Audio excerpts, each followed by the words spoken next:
Welcome to the Cougar Cast here at the Kokomo Post Sports. I'm your host, Jay Stevens, and this is the place to get all the information on what's going on inside the athletic department at IU Kokomo. And joining us for our last show before Christmas, I had to pull out the sweatshirt and the hat for the special occasion. It's my guy, Grant Patterson. Grant, welcome back. It feels like it's been a while, Jay. I can't really remember how long it has been, but man, it's good to be back in the swing of things, even though we're going to take a couple-week hiatus here with Christmas break. Man, Christmas break is here. It seems like December just flown right on by. You've had numerous things going on with sports outside of IUK, but IUK sports have been kind of in a overlapping crossover season. You got the fall stuff still going on, and then you have the winter sports starting, and one of those winter sports happens to be indoor track and field. We talked a lot about Sydney Duncan last year and about how great she was during her freshman campaign.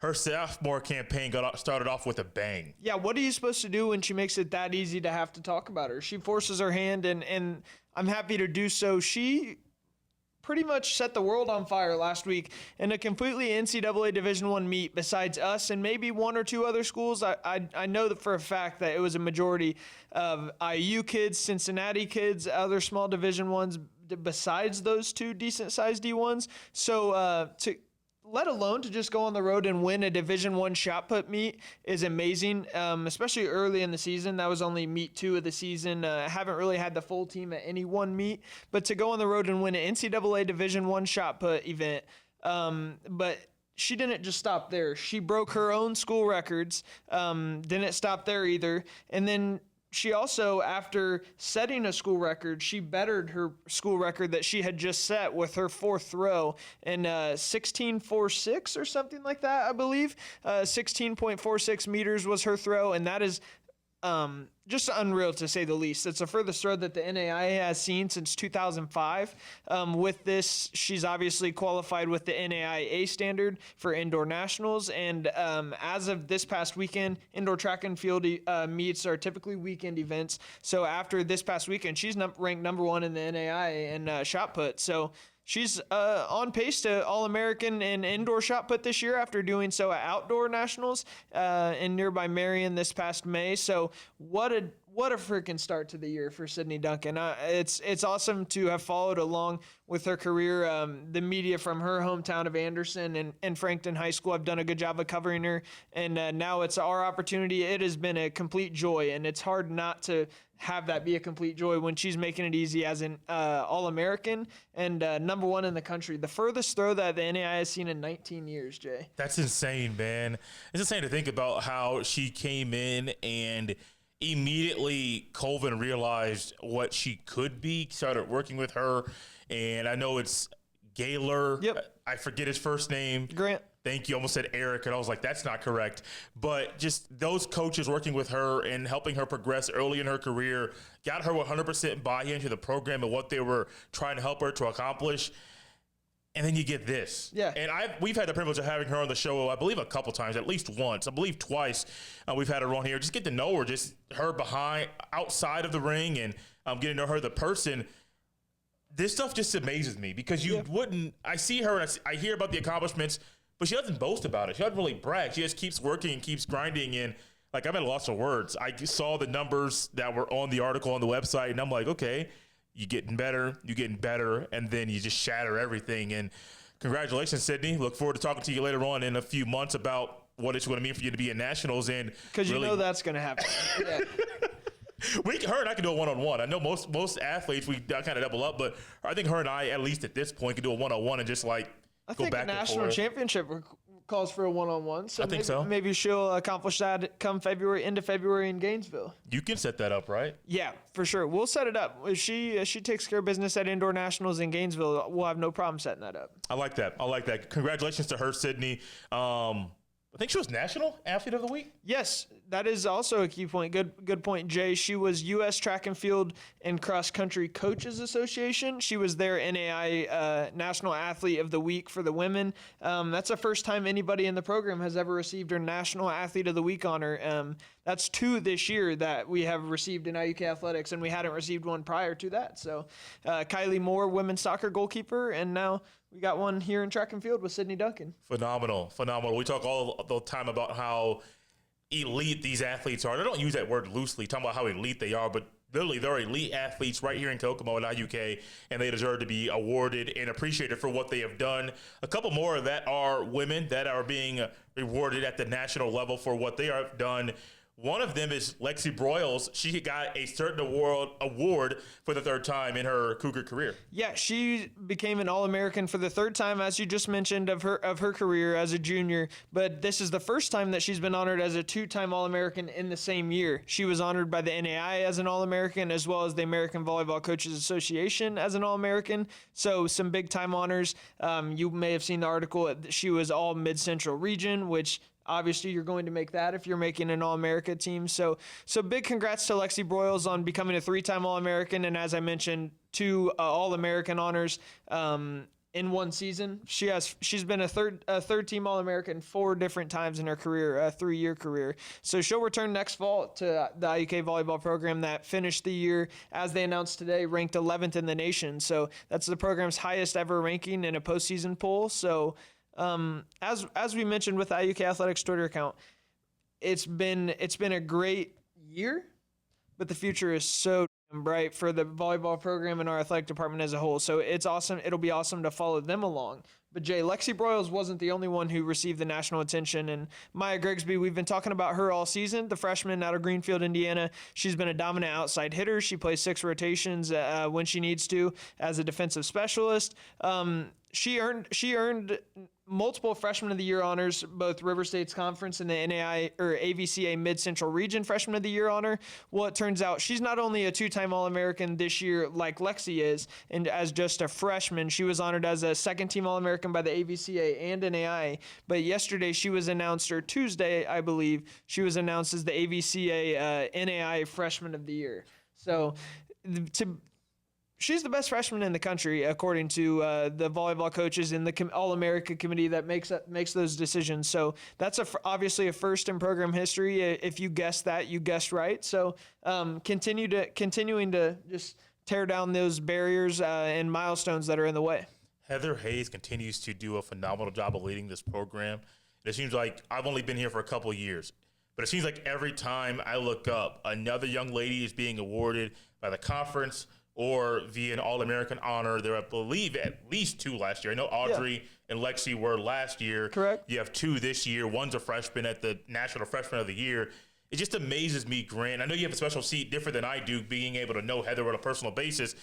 But, man, it's just fun being able to watch these young ladies compete, but also be recognized on the national stage for their accomplishments in a given season. Yeah, back-to-back Sweet 16 finishes now for a program that Heather had multiple coaches come up to her at the NAI final site in Sioux City and let her know that this program really is on the rise. We've put ourselves in the position, I say we, I'm watching from afar. Right. I don't have much of a role in that. But, they put themselves in the position to compete for a national title, and that's going to come.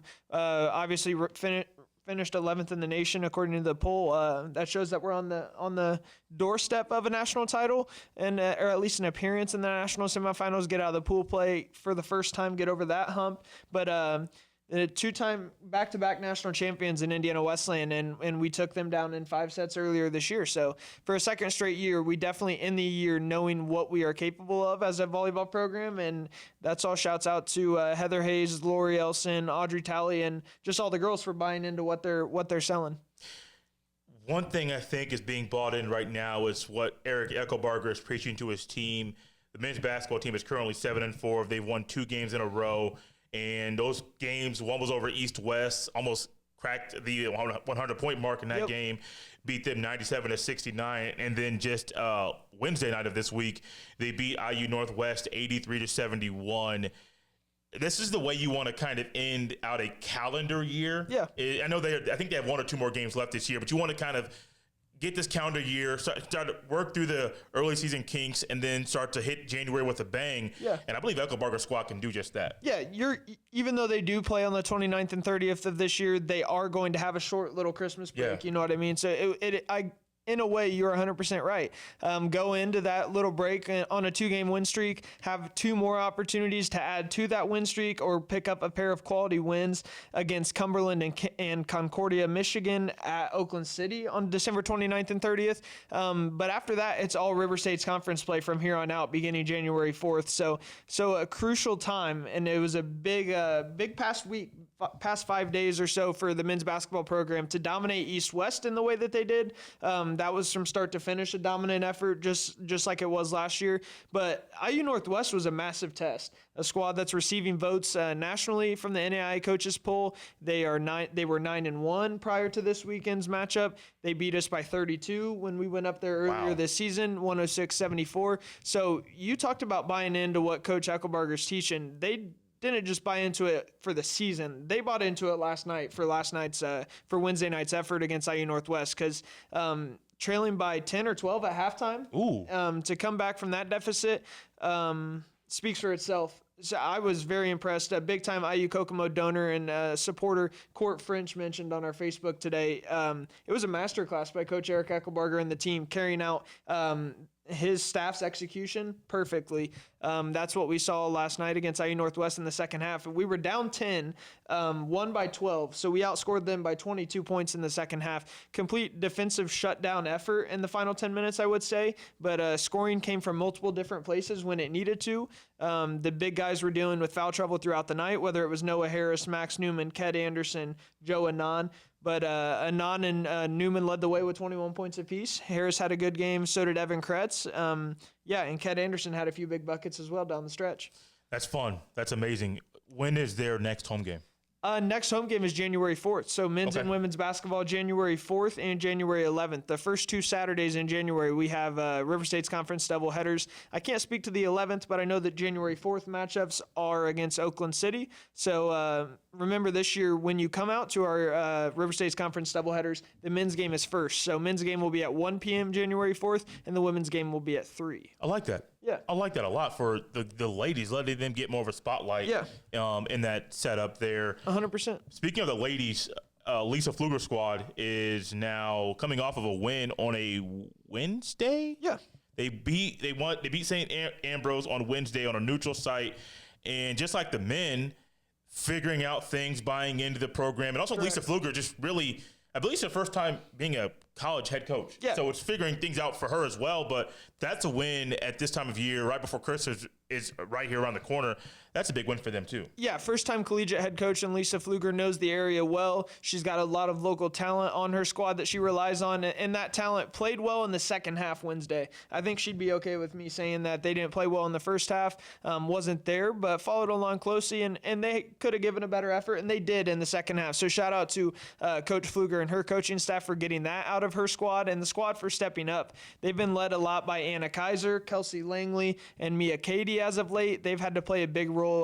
We have an advantage in the paint against a lot of teams, and they've had to turn to focusing on that to lead the way. Langley and Kaiser led the way yesterday in scoring. I believe they were the 2 only double-digit scorers. It was a fairly low-scoring game. It was either 56-53 or 57-55, can't remember exactly, but a low-scoring game that featured a second-half comeback and another comeback, just like the men's basketball team, double-digit comeback. So as we saw today, as we saw today in our articles on social media, anytime you can come back from a 10-point deficit in a game and 2 in one night between both of our our men's and women's basketball programs, that was massive for us. So they actually are done for 2024. So they are done for 2024. They're back in action for River State's conference play. So the non-conference slate is completely clean. We're 1-0 in River State's conference play. Let's see what these ladies and Coach Pfluger and company can accomplish in the new year. Can't wait to see it. Can't wait to watch them play.